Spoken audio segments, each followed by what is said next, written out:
You're watching Get It Together with Marilyn, right here in the beautiful city of Nashville, Tennessee.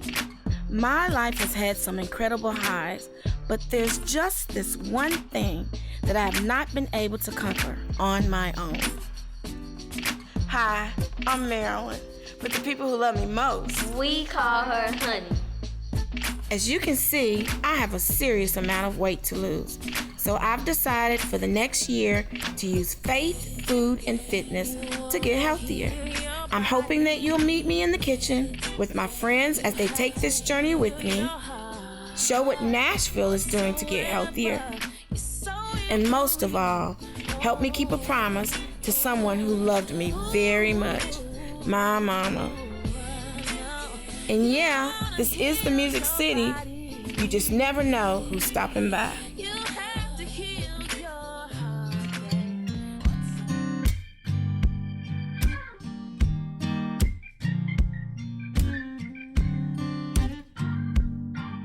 I'm here at this beautiful cafe right here in Nashville, Thistle Farms, which everything in it is about second chances. So I think it's the most appropriate place for me to tell my story.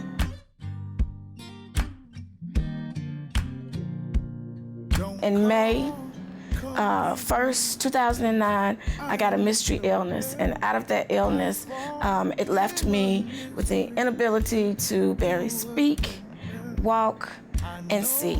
So for almost a year, I was a hot mess in the bed. But the beautiful thing about it was that it forced me to get quiet and listen, and I truly learned how God speaks to you.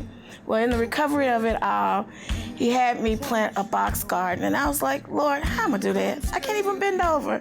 But he said, I didn't ask you to dig, I didn't ask you to do any of those things.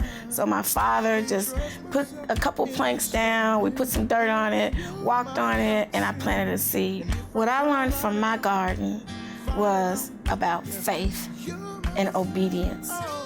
And when you have the faith in planting a seed in the ground, your hoping and expectation is for a harvest. And so that's what I'm doing with my second chance in my life.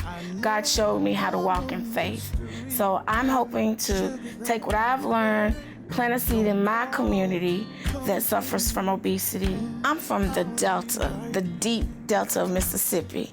And the food in the kitchen is everything for us. I mean, everything. It's where we celebrate, it's where we mourn, and it's where we fellowship. So for me, somewhere along the way, food became my friend and my enemy. I call it my frenemy. And I know exactly where it happened. When I was about 10, my mother went away to get her master's, and I just missed her so that I started emotional eating. And instead of stopping when she came back, it became my lifelong method of dealing with issues in my life. My mother was just the most wonderful woman, and she and all of her siblings who have passed away, they all died horrible deaths related to obesity. And she asked me, her last request of me was, Marilyn, baby, lose the weight, lead by example, and do this for our family to stop a generational curse. Well, I heard her, and I want to keep that promise, and I don't want to lose at this. You're gonna laugh about the pivotal moment that made me decide to get back on track. I was watching, those little hamsters on Kia. Oh my God. They got in this soul car, and it was about total transforming the car, but they total transformed their weight. And when they got out of that car and they were on the red carpet, they had this swagger, and I could just see myself. So even if I have to create a red carpet event, I'm getting out of a Kia. One of those hamsters gonna be with me, and we're gonna swagger on down. So my desire is that God would allow you to see my heart. And hopefully if you do, and I inspire you, you'll walk this weight loss journey with me. And maybe even if you have a little weight that you need to lose, or a lot of weight, that you'll decide to take the journey with me. So let's go get it together.